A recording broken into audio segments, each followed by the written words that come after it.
This is the Aussie dollar on the 60-minute time frame. We have a double top that's occurred at structure, and we're looking at playing for a retest of the lows. Let's go and take a look at this on the higher time frame. So here on the dailies, I'm going to go ahead here and put a structure level on at these lows right here. And what we want to pay attention to is, if we look left, we actually have a very decent level here of structure that has now been violated, and we violated it by making a 3-point move.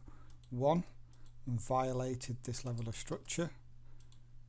2 and 3.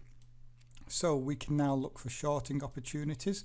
The first area I would look for shorting opportunities would be within the wicks just here. If we drop down to the 240 time frame, you can actually see that well, there isn't actually too much here on the 240, if I'm honest.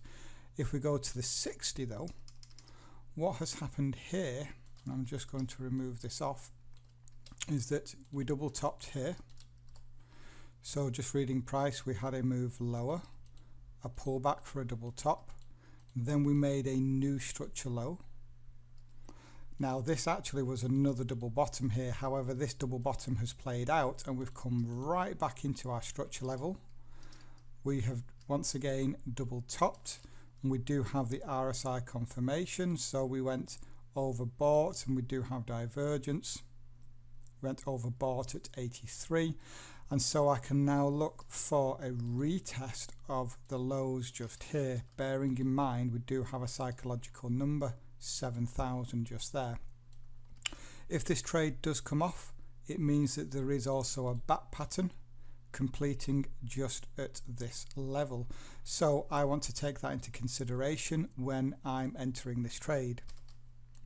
Stops going ATR above the first test, and so it does mean that the risk on this trade is this much.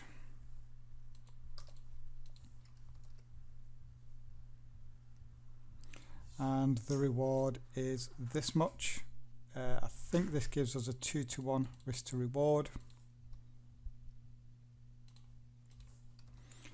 And the actual risk on the trade in pips then is 18, and the reward is 31. So not quite a 2-to-1 reward to risk there. We're back for the last part of the video, and I have been stopped out of this trade now for minus 19 pips.